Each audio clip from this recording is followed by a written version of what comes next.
So we're doing simple harmonic oscillation. You've seen this already. But let's just go through it. So this is our, remember Lucinda on the wheel? She was rolling around. And that circular motion from here around the circle is analogous to an oscillation like this. Up and down on a string. Or like this, side to side on a pendulum. That would be analogous to a circle traveling like this, and this would be analogous to a circle traveling in a circle. Except going around the circle, you have a constant velocity, right? Now your velocity around the circle we would call V naught, and that stays the same all the way around the circle. Our position, let's call it y because it's a vertical position in this case, is the r times the sine of theta. And this r for us, for our oscillation, is the amplitude of the oscillation. So you take your amplitude and you times by the sine of theta, you get your vertical position of your wave particle, whether it's this or a mass or something floating in the ocean, whatever it is.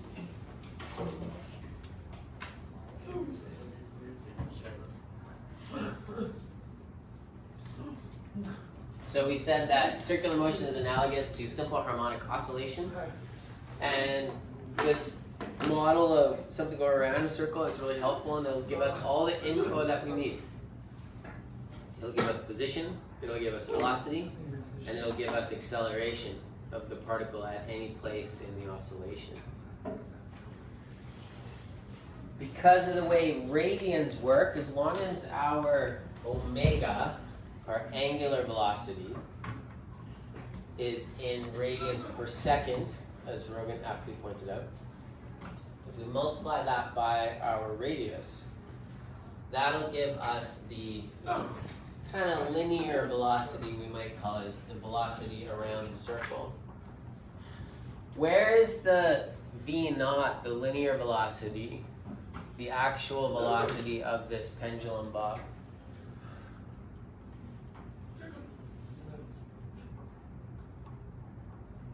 If the analogy of this is something moving around a circle, like that, where is its velocity the same as the circular motion?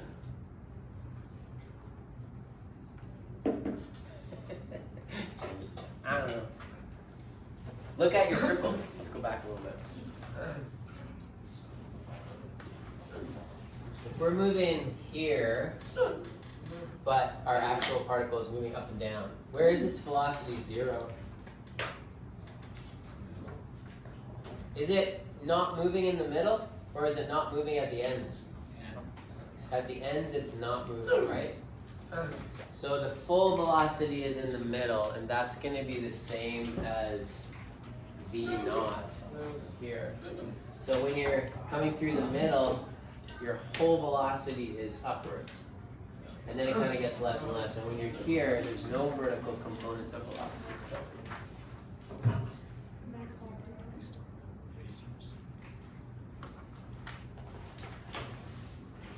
V naught is the max velocity of the actual oscillating particle. Your analogous circular velocity is the same as the max velocity of your actual oscillating particle. And we can do a little bit of math with this. So if you have a velocity, that's got to be displacement over time. Yes? So if we say this is analogous to a circular motion, the distance around the circle is 2 pi r.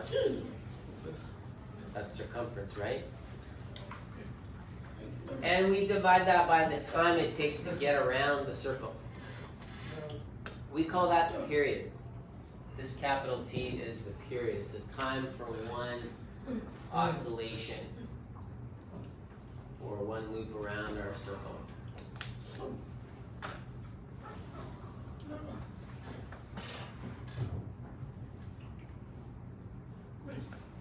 So we take those and we do a little manipulating mathematically. And take this one, we can put the r underneath and we can have v naught over r is equal to omega. And over here, if we put this r down, we can have v naught over r is equal to 2 pi over t.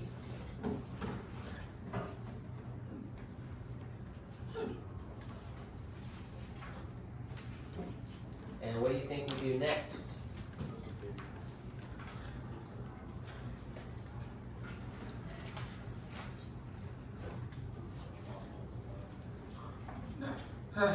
What we do is we take these two. There. If you take those two, you'll notice that this part, v naught over r, is the same as that part, v naught over r. So what has to be true? Omega equals 2 pi over t. Bingo, thank you. So if this is equal to v naught over r, and this is equal to v naught over r, then these two must be equal to each other. So take them, and you say omega is 2 pi over t. So your angular velocity is equal to 2 pi divided by the period.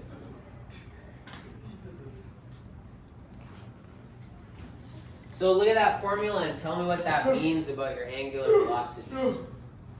What is it dependent on? What affects it? Somebody said it there. Time, yeah. The only thing that the angular velocity cares about is how long it takes for you to get around the circle. That's it. Does it depend on mass of the object? Nope. Does it depend on the angle that you let it go from? It only depends on that time period. Okay, so angular velocity doesn't care about the distance from the center of the circle. It only cares about how fast you're revolving. Who here ever rode a merry-go-round when you were a kid on the playground? Yeah, I did too. If you're close to the center, are you moving faster or slower? Slower, right? So if James and I are on the merry-go-round and he's close to the middle and I'm on the very outside, who's going faster? I would be, right? One on the outside. But who has a higher angular velocity? Sorry, I should be the same. Be the same, right? It doesn't matter. Angular velocity doesn't care how far out from the circle it is. It only cares how fast you go around the circle. Time you go.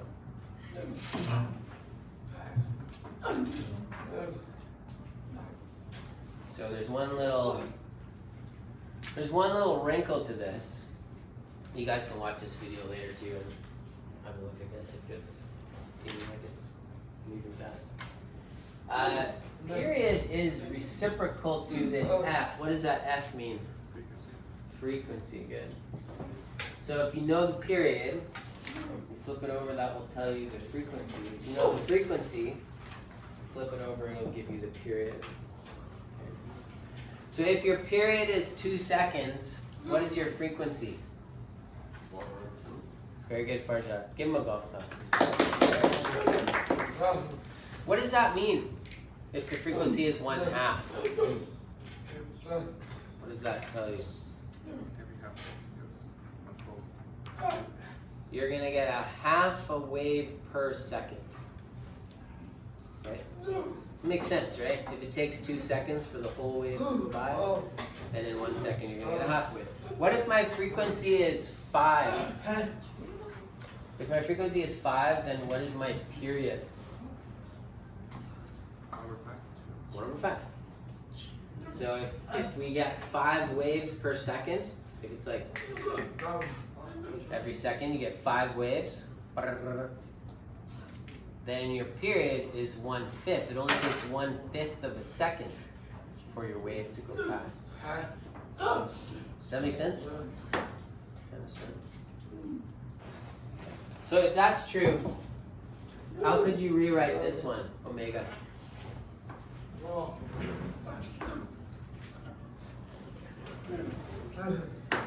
It's 2 pi over t, but what else could it be?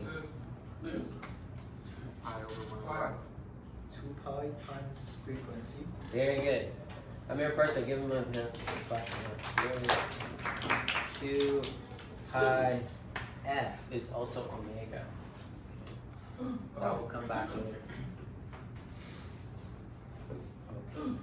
Okay. Let's take a look at this. So I have a mass on a spring here. I don't know if you'll see this on the video, but it's bouncing up and down over time. And it comes up, and it moves up, and then it comes back all the way back down, and it moves up. This is the rest line here. And if you draw the position of that mass over time, you will find it's a sine graph. The relationship is the sine of x.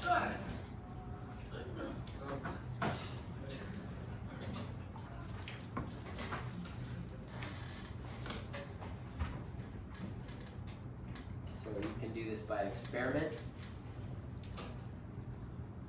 And you can see that the spring mass system is analogous to circular motion. And when you get to university, one of the first things they're going to teach you is how this spring mass system and this pendulum system is analogous to something moving consistently around a circle. So we're going to do some math.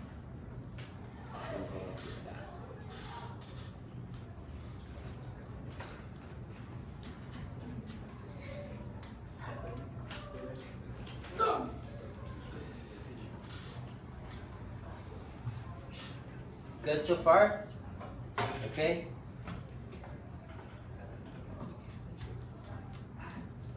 Yusuf is with me. This is the beginning part.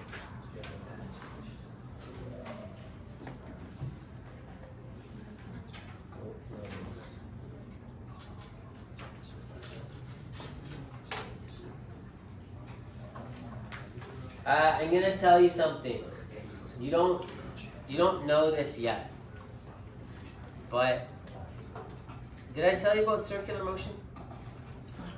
In the car, you turn the wheel? No? Yeah? Okay, I have to give you a really quick thing on circular motion. If we were driving in a car and we're all inside the car and I yank the steering wheel this way, what happens to you guys and me? We lean this way, right? It's not really true. It doesn't happen. I used to do this, by the way. At lunchtime, we would take our trucks out and mud bogging. We had these big seats. And if you were lucky, you got someone you liked to come with you. And if you turn the wheel the right way, it doesn't. It never worked out for me very well. If you turn the wheel, what happens is the person beside you, they'll slide over. Why is that? Why would that be? Yeah. Because the car turns, but the person's not attached to it, so they just stay. That's right. Okay, you're gonna find this hard to do in your seat. No. But if the wheel gets turned, you lean over, right? Okay, but it's not that. Watch closely. It's not this. It's this. You get the difference? Okay, put your hands like this. This is you. This is the car. Drive the car forward and then turn the car. And you'll see you're kind of pulled out from underneath yourself, right? So it's really what's happening is the seat is grabbing you and pulling you this way. You're not actually leaning out, you're being pulled in. Okay, so circular motion, the force is always towards the center. This is a fact that with circular motion, the force, it's called centripetal force. You'll learn this later. Mathematically, it's mv squared over r. The formula's back in the corner there. It's in green, it's hard to see. So your acceleration around the circle is v squared over r. It's how fast you're going. Squared divided by the radius. That's just a fact of circular motion. You'll learn more about it next year.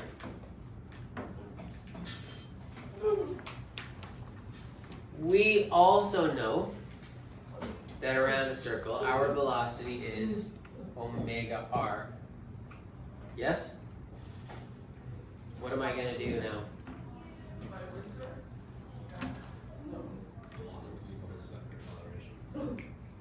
So I'm going to put this, omega r, in for that velocity. What am I going to have to do to it when I get it in there? Square. You have to square it. So when I square it,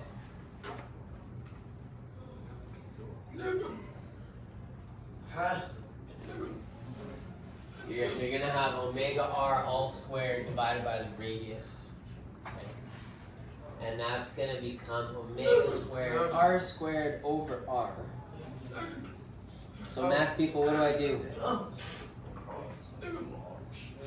Far boats across it. So we cross out one of those r's, and we're left with omega squared r. That r is your radius, so if you're right at the end, that's your amplitude. If you're anywhere between the ends, that r actually becomes your position, any position. We put a negative in because whenever you're in simple harmonic motion, the acceleration is the opposite direction of where you are. So if I pull this to the right, if it's out here, the force is in what direction? Which way is this being pulled if I let it go? Well, that's true, it's being pulled down. But if you add the tension in the string and the gravity, it ends up that way, right? So the acceleration is always opposite of where you are. Or like with a spring, if you pull the spring down, what's the force on the spring now? If you pull it down, the force is up. And if you let it go up, the force is down. So we put that negative in there.